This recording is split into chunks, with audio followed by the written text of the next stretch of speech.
Listen, my brothers and sisters. I, Pistris, shall tell you about the world's secrets.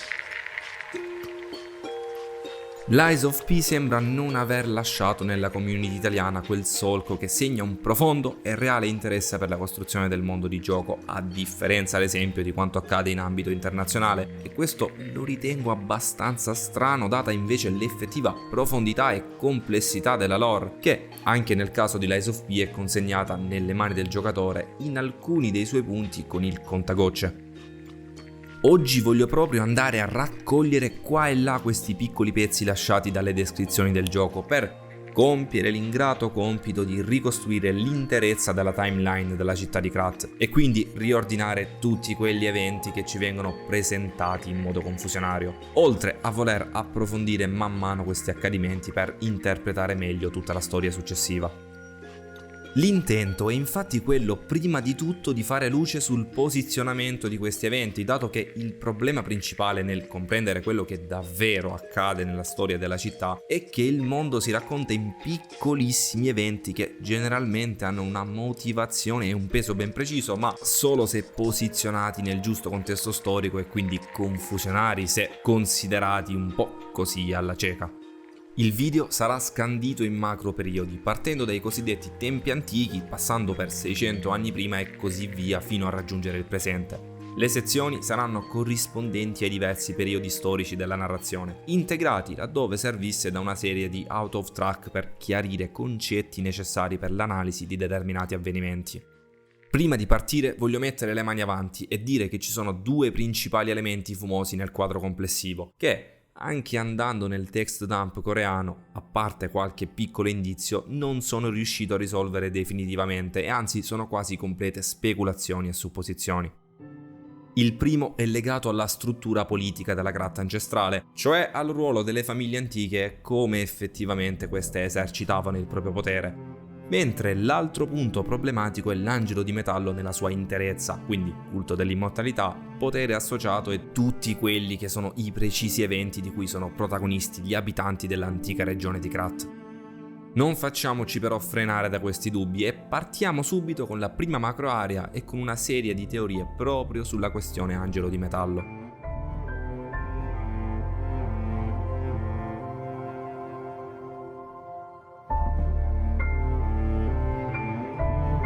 C'è una fondamentale rivelazione religiosa che dobbiamo considerare come unico punto fermo nell'analisi dell'angelo di metallo.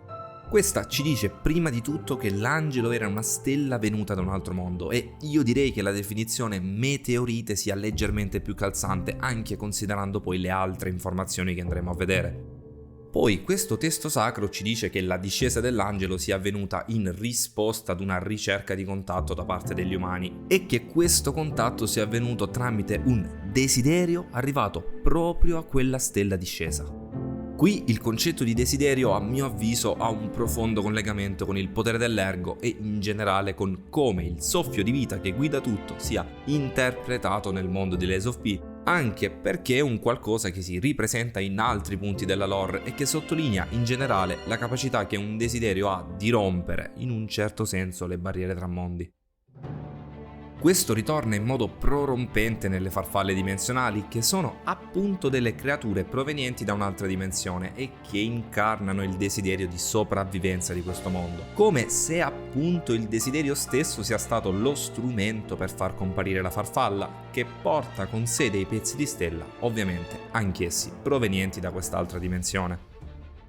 La figura della farfalla poi si ripresenta più volte nella nostra ascoltatrice di Ergo, quindi a mio avviso, senza andare a speculare più di tanto, questa potrebbe essere l'interpretazione più probabile. Per cui, dopo oltre 1000 anni in cui i desideri delle persone andavano perduti, l'angelo è disceso rispondendo alla chiamata di uno di questi, sotto forma di meteorite. Ed è proprio sul concetto di meteorite che voglio soffermarmi, dato che nella lettura successiva si parla specificatamente di un respiro di metallo che vive per sempre e che è composto da una natura differente da quella umana. Qui le cose cominciano a farsi veramente complicate. L'unica spiegazione che mi sento di dare per ora al concetto di angelo di metallo, che preso da solo effettivamente non sembra avere molto senso, è che la vita di questo angelo fosse contenuta all'interno della stella, cioè esso viveva sotto forma di coscienza con eventuali poteri, ma senza effettivamente avere un corpo. E perché di metallo? Ci sono principalmente due motivi. Il primo è che nell'immaginario comune i meteoriti contengono minerali e metalli rari, da qui di metallo, mentre il secondo è legato al successivo corpo che l'angelo potrebbe aver acquisito per diventare come gli umani che egli amava. Per questa teoria è qui la chiave di tutto. L'angelo è detto di metallo perché è riuscito a diventare come gli umani sotto forma di soffio vitale all'interno di un involucro simile agli umani ma appunto artificiale. Andando avanti nelle parole di Pistris, questa lettura si fa sempre più plausibile, dato che si parla, come anticipato prima, di una forma simile ma una sostanza differente. Una sostanza che non può morire, appunto un corpo di metallo che vive per sempre. Per cui non possiamo sapere chi ha costruito questo corpo per l'angelo, probabilmente gli umani per comunicare con lui. Quello che è sicuro è che, indipendentemente da come gli uomini siano venuti in contatto con questa entità, essa ha in qualche modo cercato di assecondare il loro desiderio e donato qualcosa alla specie di cui si era innamorato. I doni dell'angelo e la risposta degli umani a questi ultimi sono il secondo nodo da risolvere, dato il loro eventuale collegamento con gli eventi successivi del mondo. Prima di tutto, si dice che l'angelo abbia donato l'immortalità agli umani che ha incontrato, ma non tutti hanno potuto godere di questa benedizione e soprattutto questa non sembra in realtà essere tale. Partendo da questa base, possiamo supporre che quello che ha dato l'angelo sia stato deleterio per gli uomini che lo hanno ricevuto, per cui tanti sono stati letteralmente distrutti da questo dono, mentre altri potrebbero essere invece sopravvissuti. Questi ultimi avrebbero cominciato ad odiare l'idolo tanto da poi distruggerlo e farlo letteralmente a pezzi. Prima di andare più nello specifico e cercare di ipotizzare quale sia la natura dei doni dell'angelo, rafforziamo con quest'ultima informazione l'ipotesi, come detto prima, che questa creatura vivesse all'interno di un corpo artificiale. Il fatto che nel documento si usino le parole "fatto a pezzi" si sposa perfettamente con questa lettura e la rende effettivamente meno acrobatica. Ritornando sui binari, diciamo che ho alcune teorie più o meno plausibili sulla natura dei doni e su come questi poi si siano riflessi sulle persone. La prima è che gli umani che morirono nella speranza di godere di questo desiderio furono i primi uomini trasformati in ergo o, per meglio dire, le prime coscienze materializzate sotto forma di ergo, andando a spiegare il perché l'ergo sembra esistere solo a Krat. Non soltanto, credo che i maledetti dal dono dell'angelo abbiano subito delle mutazioni fisiche più o meno dolorose in risposta al contatto con l'entità, giustificando eventualmente l'ira di chi invece è sopravvissuto e ha visto i propri cari morire a causa di questa creatura. E secondo me vi è un diretto collegamento con il morbo mortale, anche se la malattia e la natura stessa dell'ergo non è qualcosa che voglio approfondire in questo video. Quest'ipotesi comunque sarà successivamente corroborata quando andremo a parlare di una delle leggende della città. La seconda teoria vede invece coloro che hanno goduto dei doni divenire in qualche modo immortali. Avrei qualche dubbio sull'effettiva veridicità di quanto detto da Pistris sull'immortalità di chi è sopravvissuto, dato che non ha molto senso che gli umani decidano di uccidere il dio se questo effettivamente poi ha donato loro la vita eterna. Per questo motivo credo che gli effetti del contatto con l'angelo, per coloro che sono sopravvissuti, si siano manifestati solo più in là nel tempo e sotto forma di poteri differenti, giustificando in primis la distruzione dell'idolo e dando senso ad una serie di eventi successivi che approfondiremo dopo. Ricapitolando il tutto, l'angelo discende sulla terra ed entra in contatto con gli umani nelle rovine di Trismegisto. La discesa del dio provoca scompiglio negli uomini tanto da portarli a distruggere il corpo dell'idolo e qualcuno, in qualche modo, poi sembra essere stato veramente benedetto da un dono. Adesso cerchiamo di capire cosa hanno fatto gli uomini dopo la distruzione del dio e la risposta geologica della zona al contatto con il potere dell'angelo, facendo un salto temporale al secondo grande evento nella timeline. One of the legends in Krat has to do with a tree that bears gold coins. Of course, the only ones who are interested in such legends are young children and daydreamers. 600 anni prima del presente, un terremoto genera il collasso di una parte di terreno che porta i popolani del tempo a trovare le cosiddette rovine di Trismegisto, con annesse una serie di reliquie non ben specificate. Queste sembrerebbero essere resti di un'antica civiltà che potrebbero comprendere, a parte edifici in decadenza, proprio grandi quantità di ergo e crowd che per la prima volta è stato scoperto al di sotto della città. Coloro che trovarono queste rovine non sapevano nulla dell'ergo e dei suoi poteri, tanto che il sito è stato poi abbandonato a se stesso. Un secondo evento si è poi consumato a breve distanza. Un cavaliere è riuscito a trovare il famoso albero degli zecchini d'oro e grazie ai suoi frutti curato tutte le malattie. Questo stesso cavaliere costruirà poi un castello attorno all'albero, stesso castello che in futuro diventerà prima un manicomio e poi successivamente l'Hotel Krat. Non è specificato che la scoperta dell'albero sia avvenuta effettivamente nello stesso periodo del terremoto sopracitato, ma siamo certi del fatto che la venuta del cavaliere sia sicuramente successiva al collasso e al primo contatto con l'ergo, dato che l'hotel sorge al di sopra delle rovine di Trismegisto, rendendo impossibile la lettura opposta. Voglio fare una prima considerazione riguardo ad un aspetto che potrebbe facilmente passare in secondo piano. Il cavaliere riesce nel pratico ad utilizzare i poteri degli zecchini d'oro prodotti dall'albero, ma sappiamo che questo non è un passaggio lineare, anzi solo Giangio, quindi un alchimista, e la statua della santa riescono effettivamente a sfruttare il potere contenutovi. Vi è quindi una lettura un po' più audace che mi sento di dare a questi eventi e che ricollegheremo tra poco con il quadro generale. Come già detto, nel presente solo gli alchimisti sono capaci di usare i poteri degli zecchini, per cui mi verrebbe da pensare che il cavaliere avesse in qualche modo un collegamento con questa casta o con gli eventuali antenati di quest'ultima. Come vedremo tra poco, infatti, il culto dell'immortalità sviluppatosi in un passato remoto è la base culturale e ideologica dell'intera organizzazione degli alchimisti, per cui non ci deve stupire che già in passato esistessero degli individui che tecnologicamente erano riusciti a capire le potenzialità degli zecchini per utilizzarli nei modi più disparati, in questo caso per curare le malattie. Il fatto che il cavaliere si dichiari un santo e la sua successiva ricerca di gloria e ricchezza potrebbe anche suggerire che egli stesso fosse un alchimista o che addirittura abbia creato l'albero in prima persona, giustificando il suo poterlo utilizzare a piacimento e la mancanza effettiva di attriti con altri individui che ne rivendicassero la proprietà. Vi è infine anche l'opzione che il cavaliere fosse veramente un santo benedetto dall'angelo e magari riuscisse a sfruttare il potere degli zecchini proprio in virtù di un dono innato che quest'ultimo aveva. L'idea che l'angelo, nonostante tutto, agisca ancora nel presente non è così strana e anzi alcuni eventi nella storia del mondo sarebbero facilmente risolti da questa provvidenza che ogni tanto interviene a suo piacimento. Alla fine il cavaliere cadde in rovina a causa della sua superbia e il suo nome divenne soltanto una leggenda per il futuro della città. Ricollegandoci al discorso di prima, è sicuro che la discesa dell'angelo abbia provocato un cambiamento radicale nella geologia della zona, portando alla crescita di grandi escrescenze di crowd che sicuramente si sono poi ingrandite man mano nella storia. Voglio cercare di capire ora, nel pratico, cosa è accaduto all'interno delle rovine e cosa gli umani che sono sopravvissuti al contatto hanno poi fatto in futuro, partendo prima da una piccola speculazione e passando poi ad un elemento fondamentale per la storia del mondo, cioè il culto dell'immortalità.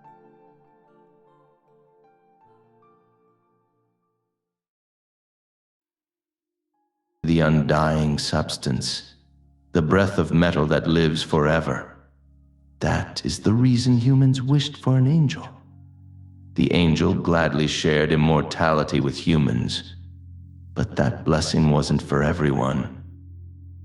L'unica informazione che abbiamo tra le mani riguardante gli antichi abitanti delle rovine di Trismegisto è associata, tanto per cambiare, alla leggenda di un cavaliere che si dice abbia combattuto per il proprio re e per i suoi sudditi per proteggerli da delle reliquie maledette. La parte più macabra della storia è però quella più significativa, dato che si parla del mantenimento di questo giuramento fino alla morte del cavaliere, avvenuta in circostanze quantomeno strane. Si cita infatti un cadavere maciullato e di colore verde, come se questo fosse stato volontariamente mutilato da qualsiasi fossero gli individui contro cui questo cavaliere combatteva e che il colore verde sia derivato dal colore della pelle di coloro che lo hanno ucciso. Mi vengono in mente due collegamenti, ma davvero credo che questo sia uno dei più grandi misteri di tutto il gioco e si possono dare infinite letture tutte più o meno coerenti. Di individui con la pelle verde si parla soltanto in riferimento alle carcasse e agli esperimenti degli alchimisti, per cui mi verrebbe da pensare che, in modo simile a quanto accade nelle storie di avventura, il cavaliere abbia dovuto fronteggiare delle creature trovate all'interno delle rovine di Trismegisto e mutate dal contatto con le reliquie contenute nelle stesse. Ma è anche possibile, per esempio, che questi mutati fossero parte di coloro che ottennero l'immortalità o di coloro che sono morti invece nel contatto con l'angelo e che poi hanno subito delle mutazioni estreme, un po' come accade con le carcasse. Non possiamo neanche precisamente identificare il periodo storico al quale appartiene questo tridente, anche se credo possa essere antecedente al crollo e alla scoperta delle rovine, giustificando in quell'occasione la mancanza di riferimenti a mutazioni o creature strane trovate nella fossa del diavolo. È interessante il fatto che si parli di un cavaliere del mare che combatte con un tridente individui dalla pelle verde, rendendo chiara l'ispirazione alle classiche popolazioni marine di tutti i setting fantasy. Ritornando sul culto dell'immortalità, anche in questo caso ho due teorie che confluiscono poi tutte e due in un unico quadro finale. Partiamo dall'assunzione che il culto dell'angelo di metallo, e quindi quello della ricerca dell'immortalità, trovi il suo baluardo principale nell'abbazia di Archi, sull'isola degli alchimisti. È possibile, in base a quanto detto prima, che i discendenti dei sopravvissuti ai doni dell'angelo siano quindi i fondatori di questo culto, e sono abbastanza convinto di questo, dato che il culto stesso si fonderebbe sull'appunto ricercare o estrarre l'immortalità tramite pezzi di quel dio caduto che era stato distrutto. In questo senso, il culto desidererebbe la rinascita del dio in una forma differente, con l'obiettivo finale di impadronirsi dei poteri di quest'ultimo e disporre dell'immortalità a proprio piacimento. I fondatori del culto avrebbero portato con sé dei pezzi dell'angelo sull'isola per poi costruire l'abbazia e fondare la casta sociale che modernamente sarà identificata con gli alchimisti, cominciando degli esperimenti che in realtà possiamo considerare ancora come puramente esoterici e di base religiosa, dato che è possibile trovare chiari indizi dell'esistenza di una vera e propria religione fondata intorno all'immortalità e non soltanto un semplice culto. Poi, solo successivamente, con l'evoluzione tecnologica e scientifica di questo gruppo, abbiamo effettivamente la nascita dei veri alchimisti. Credo però che non ci sia stato nessun contatto, come invece inizialmente si potrebbe pensare, tra gli antenati degli alchimisti e le rovine scoperte al di sotto della città, dando senso al fatto che gli alchimisti moderni furono i primi a studiare effettivamente l'ergo. Anticipando leggermente gli eventi, sappiamo con certezza che l'abbazia è stata scoperta da Valentinus Monad nel relativo presente della timeline. Questo vuol dire che la stessa è stata in passato abbandonata da chi l'abitava. Possiamo supporre quindi alla fine che il culto dell'angelo di metallo abbia perso sempre più seguaci e sia diventato invece una setta massonica molto chiusa e concentrata unicamente sui pochi membri che la componevano. Credo a questo punto che la nascita degli alchimisti, nell'accezione moderna, coincida effettivamente con l'abbandono dell'edificio e la dispersione di questi ultimi intorno al mondo. Possiamo inoltre teorizzare che coloro che in antichità fondarono l'abbazia non avessero con loro tutti i pezzi dell'angelo e anzi è probabile che altri discendenti si siano dispersi portando con loro queste reliquie e continuando a seguire questo culto antico. Una visione che giustificherebbe alcuni eventi di cui andremo a parlare tra un po'.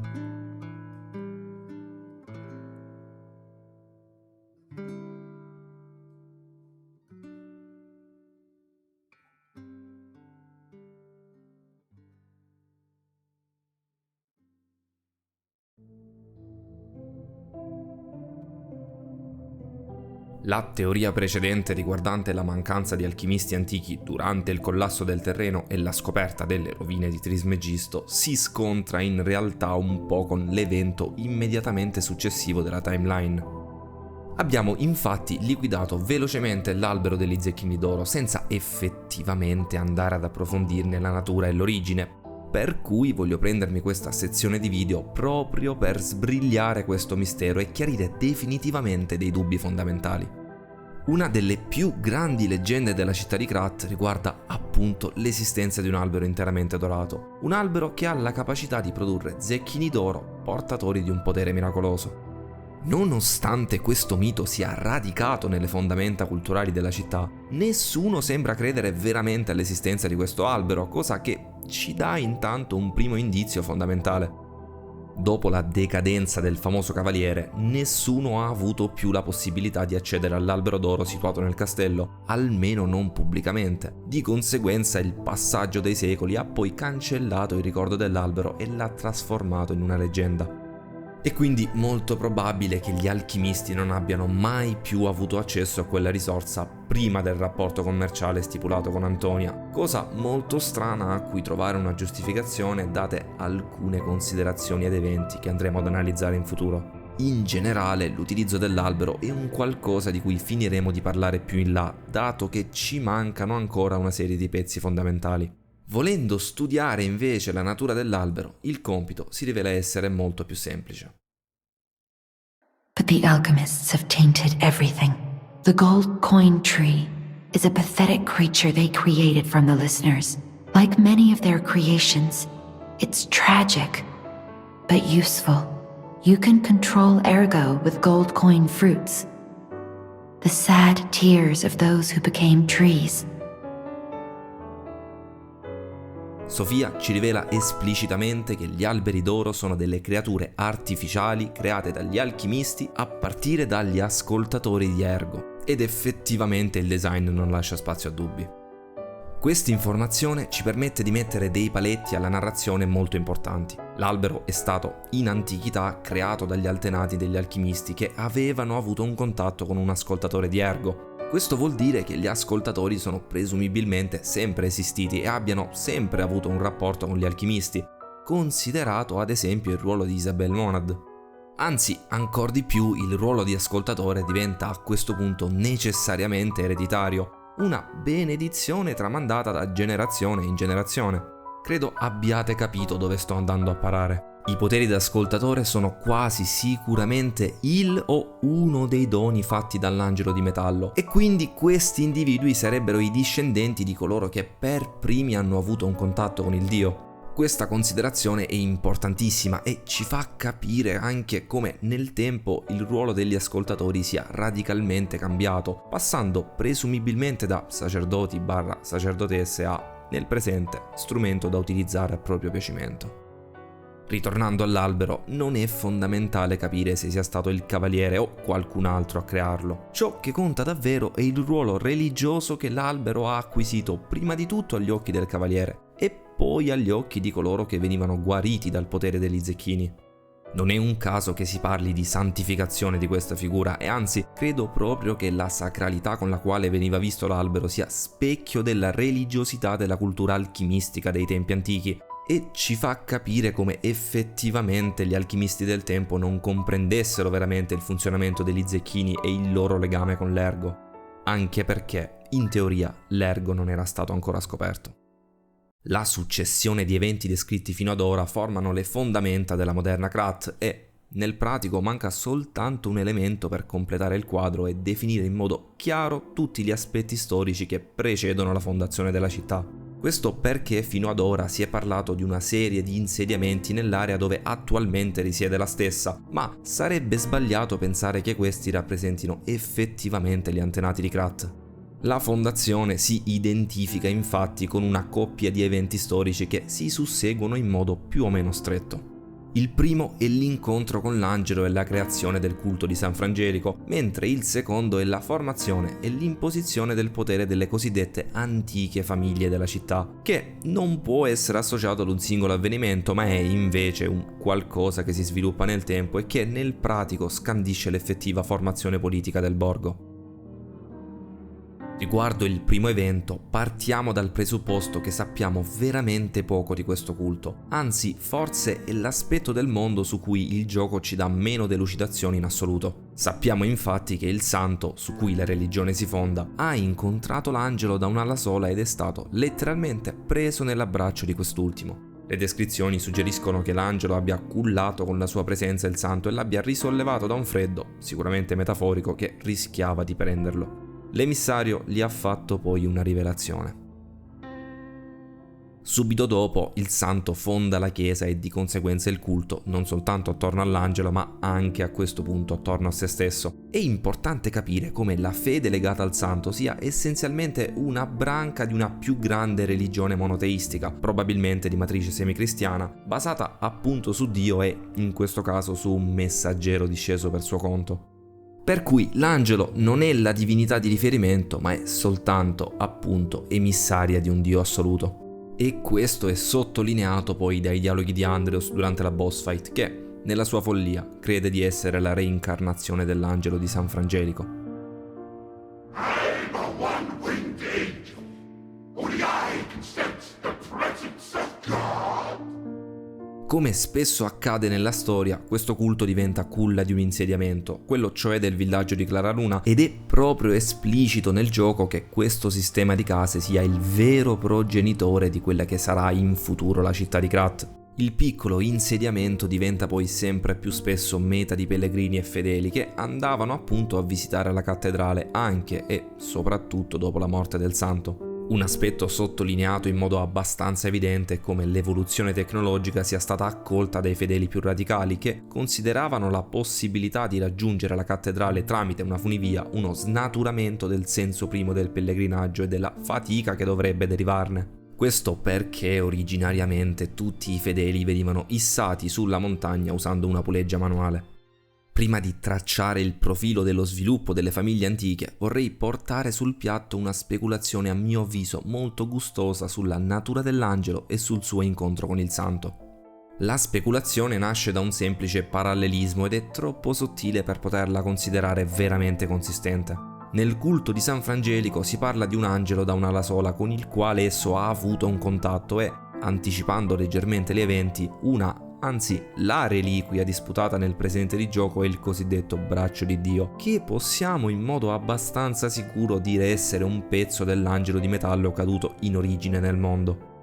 E se l'angelo che incontra il santo fosse proprio questo idolo originale e il suo non avere un'ala coincida con il fatto che quello sia il braccio di Dio, che è, tra l'altro, l'unico pezzo dell'angelo documentato di cui gli alchimisti entrano in possesso e che noi riusciamo anche a vedere. Secondo questa teoria, nonostante si dica esplicitamente che l'angelo fatto a pezzi non abbia mai risposto alle preghiere e anzi sia sempre rimasto indifferente nel suo sonno latente, possiamo immaginare uno scenario in cui in qualche modo l'angelo riacquisisce il suo corpo tranne per appunto quest'arto.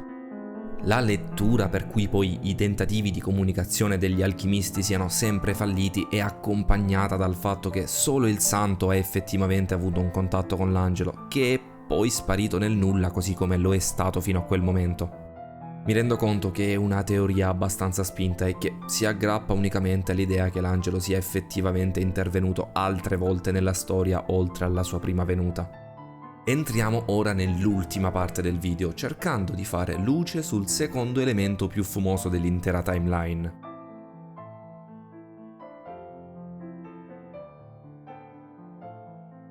Possiamo facilmente associare il presente narrativo del gioco ad un'ambientazione ispirata molto esplicitamente alla rivoluzione industriale e abbracciando appieno questo parallelismo cerco di dare una spiegazione sensata al ruolo delle cosiddette antiche famiglie della città. Questo perché intanto è esplicitato che questo gruppo rappresenta sì l'elite della società krattiana, ma non è mai detto che siano i maggiori detentori della ricchezza della città, almeno nel presente.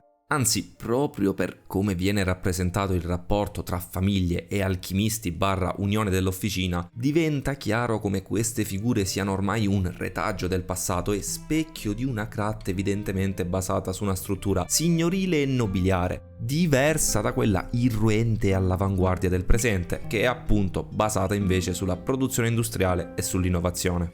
Questo non vuol dire che le antiche famiglie siano povere, anzi credo che la maggior parte di queste, nello scendere a patti con gli alchimisti, abbia trovato ampio margine di guadagno. Il problema risiede invece nell'egemonia di comando man mano perduta da parte di questi gruppi dinastici. Ma questo è un qualcosa di cui andremo a parlare nella seconda parte del video, dato che andrò ad approfondire per bene le dinamiche della politica moderna della città.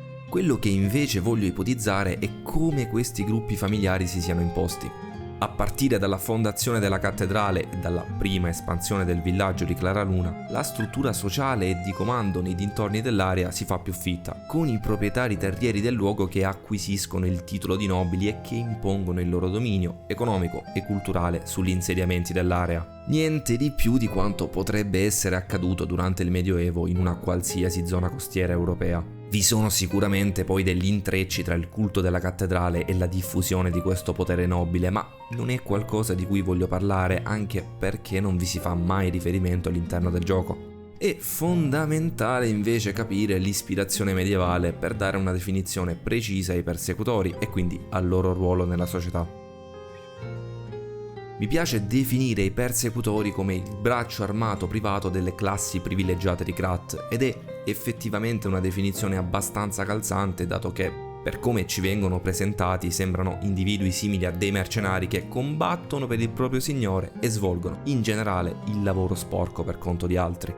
In realtà questa è una lettura vera solo in parte, o meglio, vera solo per la Krat che vediamo con gli occhi del protagonista. L'essere persecutori è prima di tutto uno status sociale che trova le sue basi molto prima dell'espansione economica della città. È un ruolo infatti che può essere associato a quello del cavaliere nell'accezione classica, in tutto e per tutto. Prima della rivoluzione industriale infatti solo pochi potevano aspirare a diventare persecutori e tutti questi provenivano in qualche modo dalle famiglie nobili della città. Così come per i cavalieri, i rampolli, ma anche le figlie donne che non erano primi nella linea ereditaria, erano presumibilmente liberamente costretti dalla famiglia a diventare persecutori, rimarcando ancora di più il parallelismo con i cavalieri medievali. C'è stata poi nella storia un'evoluzione della figura del persecutore, dato che nel presente se ne parla come di una professione effettiva associata addirittura ad un percorso di studi che è possibile intraprendere già da giovanissimi. Si parla inoltre, in uno dei dialoghi del gioco, di milizia cittadina, suggerendo l'esistenza di una struttura militare semplice che gestisce l'ordine pubblico e gli affari per conto degli oligarchi della città. Credo a questo punto indipendente e al di sopra dei normali organi di polizia burattina che si occupano invece della quotidianità di Krat. Un interessante aspetto da analizzare della cultura è legato alle maschere da persecutore.